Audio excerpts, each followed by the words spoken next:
Hello everyone, welcome to my YouTube channel ambition pharmacy. तो मैंने first part upload कर दिया था, इस चैनल पे ही आपको मिल जाएगा। ये हमारा बेसिकली सेकंड पार्ट है डोसेज फॉर्म का।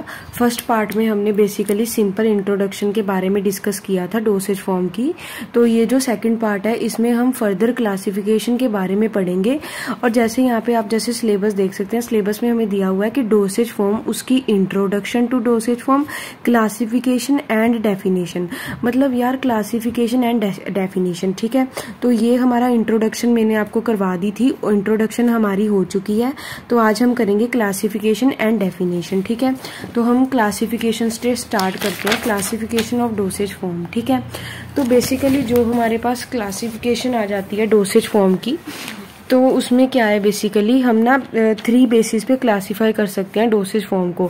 एक तो बेसिकली फिजिकल स्टेट के बेस पे हम क्लासिफाई करते हैं, एक route of administration and on the basis of site of application. तो यार ये हमें ना क्वेश्चन आ सकता है कि आप क्लासिफाई करो डोसेज फॉर्म को।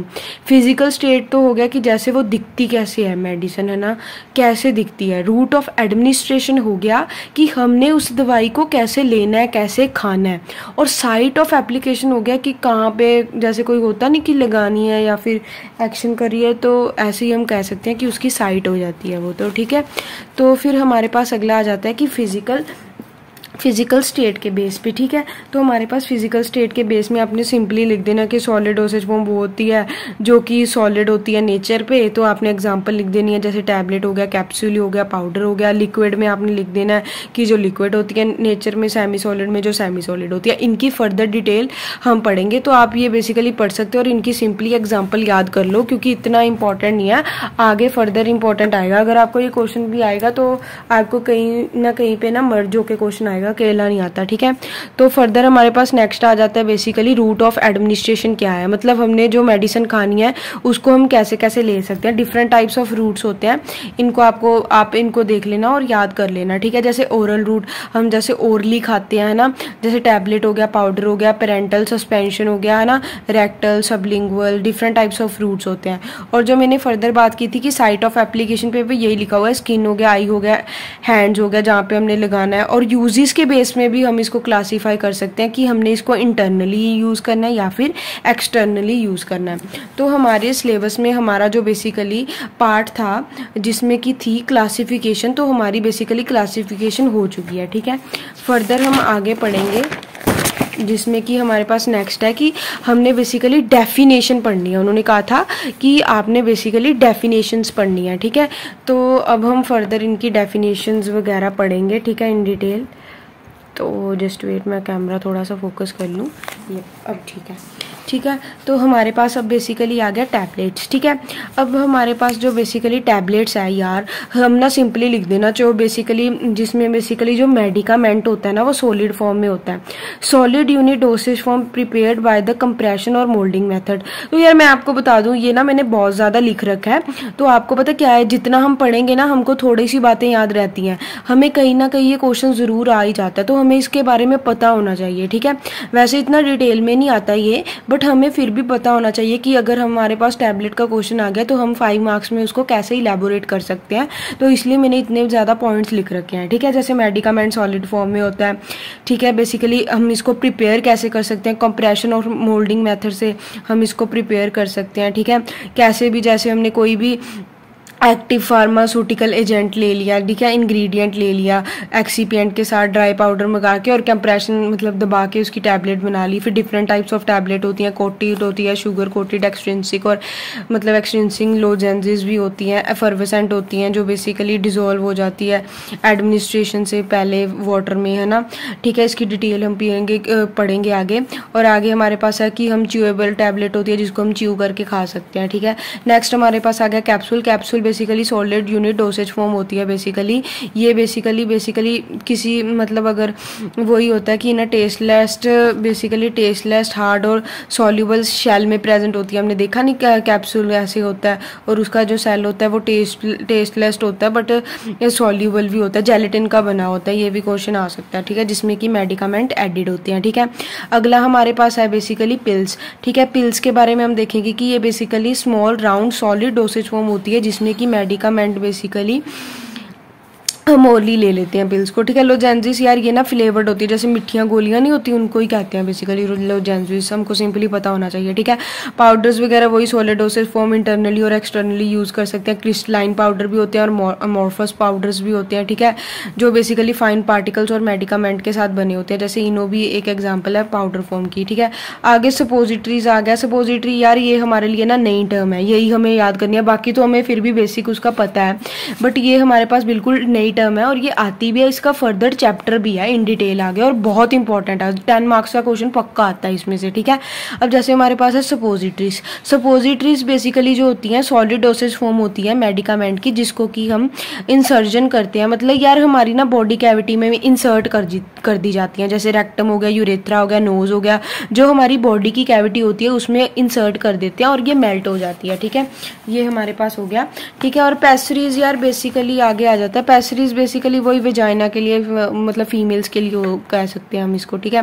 फिर वही हमारे पास पाउडर्स दोबारा आ गए, जैसे हमने पाउडर डस्टिंग पाउडर आ गया जो बल्क में होते हैं, ठीक है, एक्सटर्नली और इंटरनली यूज कर सकते हैं। इंसफ्लेशंस हो गया कि फाइनली डिवाइडेड पाउडर्स होते हैं, इसको भी हम बॉडी कैविटी में इंसर्ट कर देते हैं। इंसफ्लेटर इज यूज एज नेबुलर, वैसे से सूंघते नहीं है उसको कह देते हैं, ठीक है। डेंट्रीफाइसिस ये बहुत इंपॉर्टेंट, ये भी नई टर्म है। डेंट्रीफाइसिस बेसिकली क्या होता है यार, जैसे सॉलिड डोसेज फॉर्म होती है ना बेसिकली वो बल्क फॉर्म में होती है, ठीक है। तो ये हमारे जो टीथ है उसको क्लीन करने के लिए हेल्प करती है। Applied with the help of fingers और toothbrush, contain an abrasive detergent and sweetness colours. मतलब वही होता है कि यार डेंट्रीफाइसिस वही हो गया कि जैसे हम मतलब हमारे दांतों को मतलब अच्छा स्वस्थ रखने के लिए होता है, इसमें बेसिकली फ्लेवरिंग एजेंट ऐड होते हैं, ठीक है। आगे हमारे पास आ गया स्नफ। तो जो हमारे पास स्नफ होता है इसको सूंघने के लिए कहते हैं फाइनली डिवाइडेड सॉलिड पार्टिकल्स होते हैं बेसिकली, जो कि हम नॉस्ट्रिल से इसको इनहेल करते हैं, ठीक है, जैसे टोबैको वगैरह ना। एफर्वेसेंट पाउडर ये भी बहुत इंपॉर्टेंट है। एफर्वेसेंट पाउडर हो गया बेसिकली ये सॉलिड डोसेज फॉर्म होता है, इंटरनली यूज कर सकते हैं, जैसे ये ना बहुत इंपॉर्टेंट है यार, मैं आपको कह रही हूँ इसको आपको ना बहुत ज्यादा लर्न करना है, अच्छी तरह से लर्न कर लेना, पक्का क्वेश्चन आएगा इसमें। जैसे इसमें क्या क्या होता है, मेडिकामेंट होते हैं, citric acid, tartaric acid, sodium bicarbonate, इस पे पक्का क्वेश्चन आता है कि एफर्वेसेंट पाउडर में क्या क्या होता है इंग्रेडिएंट में। मेडिकामेंट डालते हैं हम, फिर सिट्रिक एसिड, टार्ट्रिक एसिड भी होता है, ठीक है, इसमें सोडियम बाइकार्बोनेट भी होता है। Before administration the granules are dissolve in the water effervescent. इनो2 जैसे इनो होता है, CO2 नहीं रिलीज हो जाती फटाफट, उसको बेसिकली हम एफर्वेसेंट कहते हैं, एफर्वेसेंस प्रोड्यूस करती है, ठीक है। फिर आगे हमारे पास यार बेसिकली आगे क्लासिफिकेशन आ जाती है बेसिकली, जैसे हमारे पास ना मोनोफेजिक है जिसमें कि एक ही मतलब फेज होता है जिसका लिक्विड फॉर्म इंटरनली जिसको हम यूज कर सकते हैं, ठीक है। ये तीन है यार, अगर आप कंपेयर करके याद करोगे ना तो छेती याद हो जाएगा। जैसे सिरप तो आपको पता ही है कि ये स्वीट विस्कस होते हैं बेसिकली, सैचुरेटेड सोल्यूशन होते हैं सुक्रोज के इन प्यूरिफाइड वाटर, ठीक है। बेसिकली ये बिटर भी हो सकते हैं, स्वीट भी हो सकते हैं, ठीक है। मेडिकामेंट सिरप फ्लेवर्ड होते हैं basically, simple syrup, ginger syrup. इसमें एक्विस बेस होता है, ये आपको याद रखना है कि इसका बेस जो होता है एक्विस होता है बेसिकली, विस्कस सैचुरेटेड स्वीट होते हैं, और ये किसका सोल्यूशन होता है, सुक्रोज इन प्यूरिफाइड वाटर का सोल्यूशन होता है। आप इसका एक्सपेरिमेंट भी करोगे, ठीक है। अगला हमारे पास है एलिक्सर। एलिक्सर यार बहुत इंपॉर्टेंट है, इसमें भी ये हमारे लिए ना नई टर्म्स है, इसको हमने याद करना है, ये आगे हमें बहुत हेल्प करेंगी। इसका बेस जो होता है अल्कोहलिक होता है, clear pleasantly flavoured sweet hydro alcoholic होते हैं बेसिकली। हाइड्रो एल्कोहलिक मतलब वाटर और एल्कोहलिक का बेस मिक्सचर होता है, फ्लेवर्ड होते हैं, स्वीट होते हैं। Non medicament elixir flavours and vehicles, इसका आप मतलब बेसिकली प्रिपरेशन भी करोगे, इसका एक्सपेरिमेंट भी, बट इसकी एग्जांपल को याद रख लेना, जैसे पेप्राजिन सिट्रेट एलिक्सर्स। आगे हमारे पास आ गया लिंक्टस। लिंक्टस क्या होता है बेसिकली, विस्कस लिक्विड प्रिपरेशन होती है जिसको कि हम इंटरनली यूज करते हैं, ये कफ में यूज होती है। यार ये भी ना पूछ लेते हैं कि कफ में क्या यूज होता है, हमारे जैसे तो कहते हैं सिरप होता है, नहीं यार सिरप नहीं होता, बेसिकली कफ के लिए ना स्पेसिफिकली लिंक्टस यूज होते हैं, ठीक है। आप इंग्रेडिएंट उसके पीछे भी लिखा होता है, जो मतलब वो सिरप हम बोल देते हैं बट वो सिरप नहीं, उसको लिंक्टस कहते हैं, ठीक है, इन टर्म्स ऑफ फार्मास्यूटिक्स, ठीक है। तो वही होता है कि स्वेलोड करके हम ले लेते हैं, इसकी एग्जाम्पल देख लेना आप। पेडियाट्रिक्स तो यही है कि जो छोटे बच्चों को दी जाती है, ठीक है। फिर उसके बाद यार ये बहुत इंपॉर्टेंट है, इसको हम ना फर्दर चैप्टर भी आएगा इसका, कि जैसे फर्दर चैप्टर आएगा जिसमें कि हम पढ़ेंगे कि मोनोफेजिक एंड बाइफेजिक। बाइफेजिक लिक्विड फॉर्म में इमल्शन और सस्पेंशन आ जाती है। इमल्शन और सस्पेंशन में जो बाइफेजिक हेट्रोजीनियस होता है, इसमें भी बाइफेजिक हेट्रोजीनियस सिस्टम होता है, ठीक है। इसमें दो इमिसिबल लिक्विड को हम मिक्स करते हैं एक दूसरे के साथ ऑफ इमल्सिफाइंग एजेंट, जैसे एग हो गया, मिल्क हो गया, लिक्विड को मिक्स करते हैं इसमें बेसिकली, ठीक है।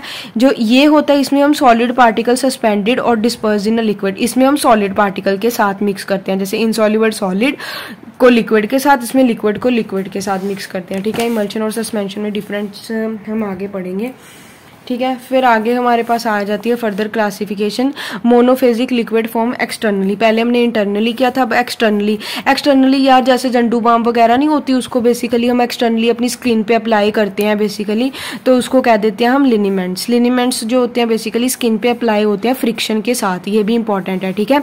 लोशन जो होते हैं बेसिकली डायरेक्टली अप्लाई होते हैं, ठीक है, और एब्जॉर्ब कर लेती है हमारी जो स्किन होती है बेसिकली, इसमें हमको मतलब जो हम ऐसे ऐसे करते हैं ना उसकी जरूरत नहीं होती, विदाउट फ्रिक्शन होती है, यही इसमें डिफरेंस है और ये इंपॉर्टेंट है, इसकी डेफिनेशन आ जाती है, ठीक है, कंबाइन होके, ठीक है। फिर आगे हमारे पास आ गया कि हमने मोनोफेजिक लिक्विड फॉर्म करना है ओरली, हम जैसे यूज करते हैं, ठीक है। माउथ वॉश हो गया, जैसे एक्विस प्लीजेंट टेस्ट होता है, इसमें क्लीन हमारी जो बक्कल कैविटी होती है जो हमारे उसको क्लीन करने के लिए यूज होती है। एग्जाम्पल याद कर लेना, sodium chloride mouth wash. Gargles यार हम गरगारे नहीं करते, कहते हैं हमारा गला खराब होता है कि नमक के गराले कर लो, तो बेसिकली उसको ही गार्गल्स कहते हैं। ये बेसिकली मतलब प्योर होते हैं, एक्विस रिलीफ सोरोनेस, वही हमारे गले को मतलब सोर थ्रोट को हेल्प करते हैं ठीक करने के लिए। एग्जाम्पल कर लेना फिनोल गार्गल, ठीक है। और आगे हमारे पास थ्रोट स्प्रे वगैरह आ जाती है, इसकी भी आप डेफिनेशंस वगैरह कर लेना।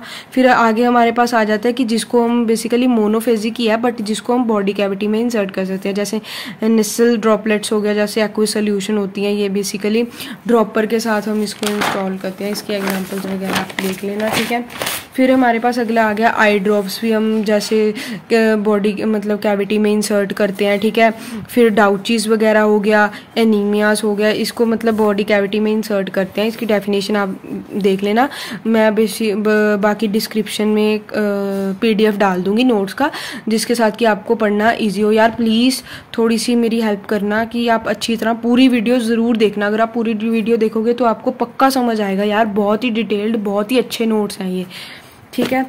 तो आगे हमारे पास आ गया कि सेमी सॉलिड हमने पढ़ा था ना, सेमी सॉलिड में हमारे पास ऑइंटमेंट, क्रीम्स, जेल्स और पेस्ट आ जाते हैं, 3-4 चीज़ें आ जाती हैं, ठीक है। ऑइंटमेंट होता है बेसिकली जो हम स्किन पे अप्लाई करते हैं म्यूकस मेम्ब्रेन के, ये ग्रीसी प्रिपरेशन होती है, एक्सटर्नली यूज होती है, सैलिसिलिक एसिड इसकी एग्जांपल है। क्रीम वगैरह वही होगी, एक्विस और ऑयली स्किन पे हम जैसे यूज़ कर लेते हैं, ऑयली होती है, ये लेस ग्रीसी होती है बेसिकली, एक्सटर्नली अप्लाई कर लेते हैं। जेल वही ट्रांसपेरेंट और ट्रांसल्यूसेंट होती है बेसिकली, जो नॉन ग्रीसी होती है, एक्सटर्नली यूज़ कर सकते हैं, जैसे वॉलिनी हो गया बेसिकली। पेस्ट वगैरह हाई सॉलिड कंटेंट होता है पेस्ट में बेसिकली, इसको हम बेसिकली एक्सटर्नली यूज़ कर सकते हैं। फाइनली पाउडर होता है, जैसे जिंक ऑक्साइड हो गया, स्टार्च और पेप्टाजोल हो गया बेसिकली, इसके आप एग्जांपल कर लेना। Aerosols basically other dosage form आ जाते हैं basically. Pressurised dosage form of medicament, liquid droplets और solid drug particle is dissolve और सस्पेंडेड इन अ गैस में सस्पेंडेड होता है, जिसको प्रोपेलेंट कह देते हैं, ठीक है। तो हमारे पास यही था यार बेसिकली, तो हमने बेसिकली डिटेल कर ली है, ठीक है, यही था बेसिकली। बाकी तो यार मैंने जैसे मतलब आपको अच्छी तरह करवाने की कोशिश करी है, तो इसमें तो यार आपको दिखा देती हूँ, आपको कहेगा ये आपने पढ़ाया नहीं, ये है इसमें यार जो हमने पहले लिक्विड मोनोफेजिक और पढ़ा था ना, उसकी डेफिनेशन ही लिख रखी है, बाकी रूट्स वगैरह के बारे में थोड़ा सा लिख रखा है, ठीक है। बाकी यार अगर आपको वीडियो अच्छी लगती है तो प्लीज़ शेयर और सब्सक्राइब कर देना चैनल को, आपको नोटिफिकेशन आ जाएगी अगर मैं न्यू वीडियो डालूंगी। तो प्लीज़ यार आपका एक लाइक, आपका एक सब्सक्राइब मेरे लिए बहुत ही ज़रूरी है, मेरे को फर्दर कॉन्फिडेंस देने के लिए कि मैं और अच्छी वीडियो बना पाऊँ। Thank you so much.